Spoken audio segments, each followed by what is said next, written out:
تو تاریخ رقم کر دی گئی ہے پاکستان کی جانب سے۔ احتشام الحق صاحب نے ہمیں جوائن کیا۔ احتشام صاحب، شرزیل مخاطب ہوں، کیا کہیں گے ایک کے بعد ایک پوسٹ، اور کبھی رافیل تو کبھی MiG 21 ملٹیپل جہاز آج ڈاؤن کر دیے ہیں؟ شرزیل دیکھیں، میرا خیال ہے لائٹر نوٹ سے بات شروع کرتے ہیں۔ وہ پنجابی میں کہتے ہیں ہونا آرام ہے، اس کے بعد پھر آپ دیکھتے کہا جاتا ہے کہ جی ڈونٹ میس وتھ پاکستان۔ تو ان کو یہ خیال تھا کہ جی ہم کچھ کر کے ہم گزر جائیں گے and we can get away with it, وہ نہیں ہوا۔ نتیجتاً اب آپ دیکھ لیں کہ ان کا میڈیا بھی آہستہ آہستہ، اگرچہ آپ نے دیکھا ہے کہ گودی میڈیا ہے، ماننے کے لیے تیار نہیں، لیکن اب ماننا شروع ہو گئے ہیں کہ جی ہمارے طیارے جو ہے نا وہ مار گرائے گئے ہیں۔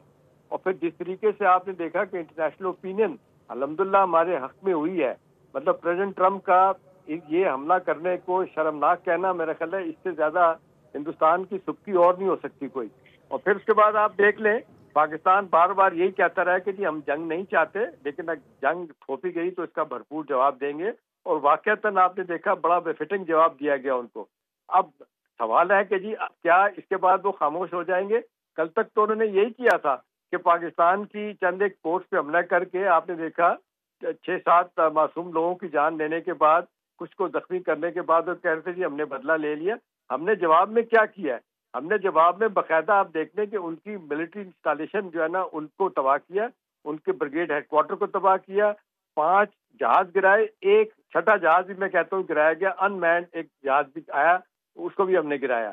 اب سوال یہ ہے کہ جس کو کہتے ہیں گھس کے مارنا، وہ ہوا۔ تاریخ کی ماڈرن تاریخ کی بگیسٹ ڈاگ فائٹ تھی، جس میں 70-80 کے قریب ان کے اور اسی طرح تعداد میں ہمارے طیاروں نے حصہ لیا۔ اس کے بعد آپ نے دیکھا بات یہی ہے، اور اس کے بعد کس طرح وہ بھاگے وہاں سے۔ اس لیے کہا جاتا ہے کہ جنگ میں اسلحہ نہیں لڑتا، آپ کی کرج اور بہادری لڑتی ہے۔ تو وہی ہوا۔ اب یہ کہ ایک میسج تو بڑا لاؤڈ اینڈ کلیئر ان کو چلا گیا ہے کہ جی دیکھیں یہ اپنی طرف سے جو انہوں نے اپنی قوم کو سیٹسفائی کرنے کے لیے یا جس نہج پہ لے گیا تھا مودی لوگوں کو یہ بتانے کے لیے کہ ہم بدلہ لیں گے، اب وہ سیٹسفائی کرنا چاہتا تھا چھوٹا موٹا کچھ کر کے۔ ادروائز اس کو پتا تھا، اس کے ڈیفینس جس کو کہتے ہیں ایڈوائزر نے ان کو بتایا تھا کہ جی یہ ایک براڈر کانٹیکسٹ میں تو جنگ جو ہے نا آگے جا سکتی ہے، اور پھر یہ نیوکلیر فلیش پوائنٹ ہے یہ ایریا، دونوں نیوکلیر آرم یہ اینیمی ہے، تو یہ پھر بات جہاں تک رکے گی نہیں۔ وہی ہوا۔ ابھی آپ دیکھ لیں کہ جس طریقے سے مارکو روبیو امریکہ کے وزیر خارجہ نے دونوں ممالک کے نیشنل سیکورٹی ایڈوائزر سے رابطہ قائم کیا ہوا ہے، گو سلو کرنے کی بات کی ہے، یہی بات سارے لوگ کہہ رہے تھے۔ آپ نے دیکھا جے شنکر جو ہے ان کے وزیر خارجہ، کل تک تو وہ طنز کر رہے تھے، یورپین یونین کے لوگوں کو کہہ رہے تھے، ان کی ملاقات تھی ان کے ایمبیسڈر سے، تو انہوں نے ان کو کہا کہ جی آپ تحقیقات کریں اور اس کو ڈھنگ طریقے سے مسئلے کا حل کریں۔ تو ان کو انہوں نے جواب دیا کہ جی آپ ہمیں نصیحت مت کریں، آپ تو ہمارے دوست ہیں، جو ہم کر رہے ہیں اس میں ہاں میں ہاں ملائیں۔ تو وہ نہیں ہوا۔ اور پھر یہ ہے کہ آپ دیکھتے ہیں انٹرنیشنل سطح پہ گارڈین اخبار کو دیکھ لیں، اس کے بعد آپ new York time, Washington post, BBC، سب مسلسل یہ بات کہتے رہے کہ بھئی بغیر ثبوت کے آپ اس طرح کے الزامات کیسے لگا سکتے ہیں۔